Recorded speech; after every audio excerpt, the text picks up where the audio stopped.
One afternoon in 1890, Clarissa was sipping tea at a garden party when suddenly a dog came running out of the bushes and tripped her. She fell flat on her back and screamed. Everyone rushed her inside quickly because Clarissa was heavily pregnant.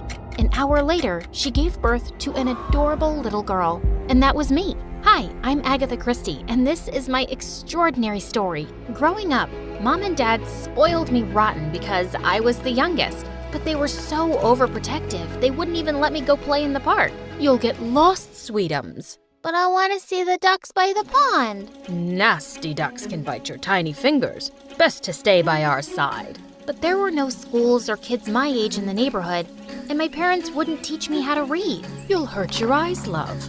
We'll teach you when you're a little older. Like when I'm 5? How about 8? I hated waiting, so I began teaching myself. I started reading when I was 4, and by the time I was 8, I had finished Alice in Wonderland. And I loved telling stories just as much. I didn't have any real friends, but my imaginary ones heard many of the tales I made up. I even had a poem published in the local newspaper when I was just 11. Life was good, but then everything suddenly changed. Dad fell ill and passed away, and a year later, my sister got married and my brother moved overseas. It was just me and my mom in our big house, and money was running out. I eventually wanted to get a job, but Mom refused. You're a lady, Agatha. We don't take jobs. We get husbands who provide for us. I'm 15, and waiting for a husband sounds stupid. You're a gentleman's daughter, love, and you can only make money by marrying well. Mom sent me off to boarding school in Paris to learn music, and I thought this was my chance to make money by becoming a professional opera singer or a pianist. But after 2 years, I gave up that goal because it was quite obvious I just didn't have the talent.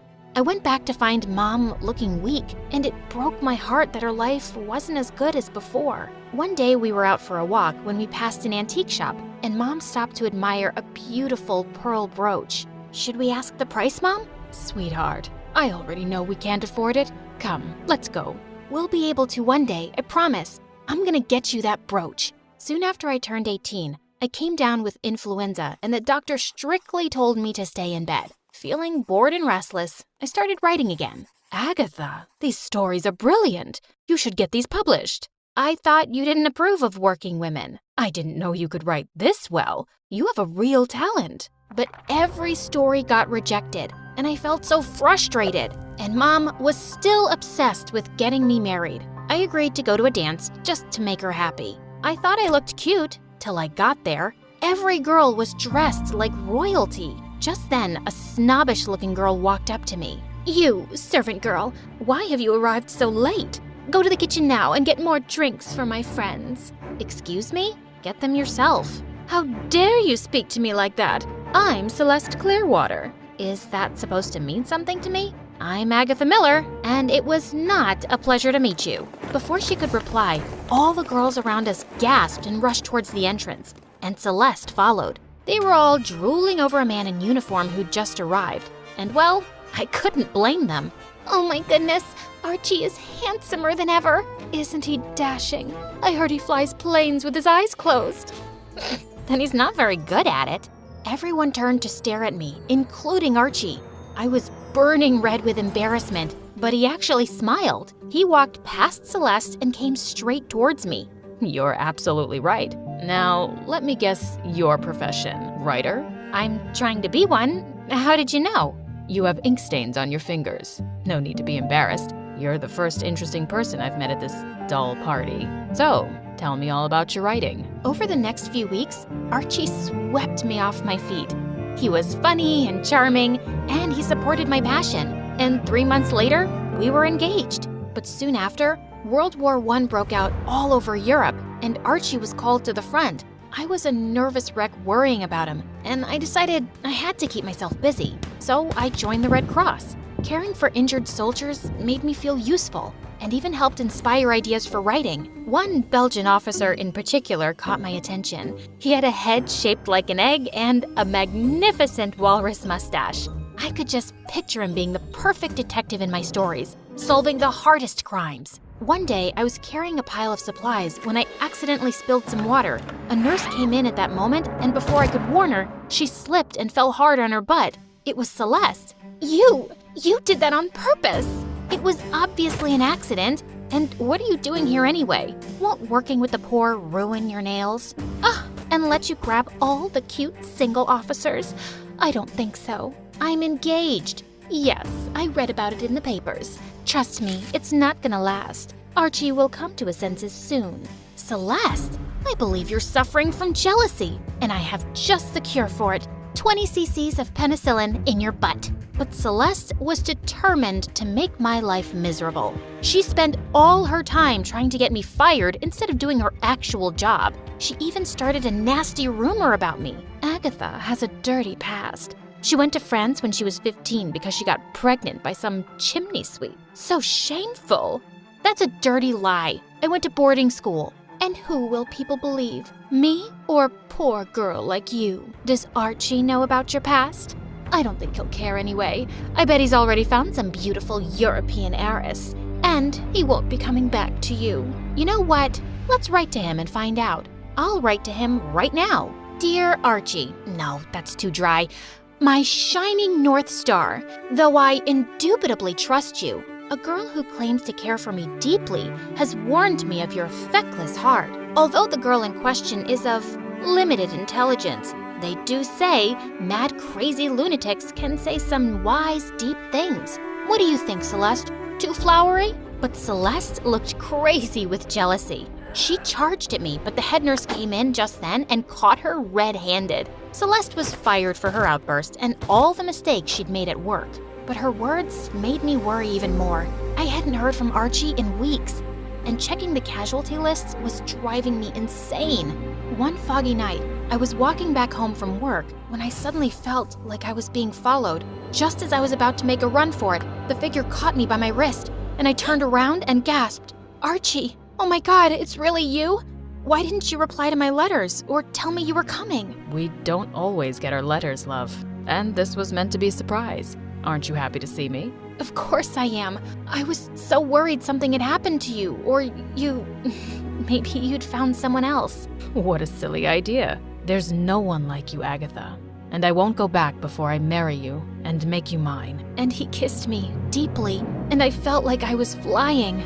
We got married on Christmas Eve, and it was one of the happiest days of my life. Archie went back to the front, and I finally finished my novel. I sent it to every publisher I could think of, but it kept getting rejected. I was heavily pregnant and miserable. I was reading the newspaper one day, and seeing the list of bestseller books just made me angrier because all I had was a pile of rejection letters. I suddenly swept away a vase on the table, and it went crashing to the floor. A few minutes later, I bent down to pick up the mess, when suddenly, I felt a sharp pain through my body. The baby was coming. I gave birth to a beautiful girl, Rosalind, and she changed my life. I was so busy being a mother that I completely forgot about writing. Till one day, I was busy trying to wrestle Rosalind in the bath when there was a knock at the door, and I found a man outside. "Whatever you're selling, I'm not buying." I'm not selling anything, Mrs. Christie. I'm John Lane from Bodley Head. I wanted to buy the rights to your book to publish it. I couldn't believe it. Life completely changed after my first book was published. It was a hit, and money started pouring in. We were able to move to a better house, and on my next visit back home, I bought that antique pearl brooch Mom had once admired in the shop window. I kept writing novels like crazy, and my books were getting rave reviews. Everywhere I went, people wanted me to sign their copies. "Excuse me, please tell us about your next book, Mrs. Christie." I don't want to give any spoilers, but you'll be on the edge of your seat. But slowly, my personal life was turning into a mess. Agatha, you got ink stains all over my handkerchiefs. It was an accident. I'll have them washed.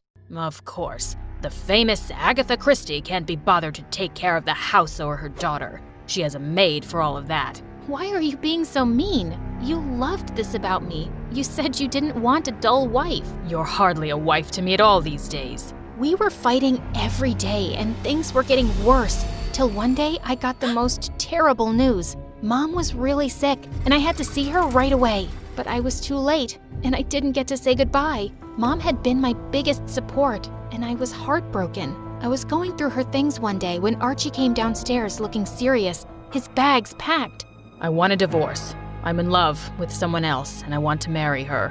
What? You're a heartless man, Archie. My mom just passed away and you want to humiliate me? Just because I'm more famous than you?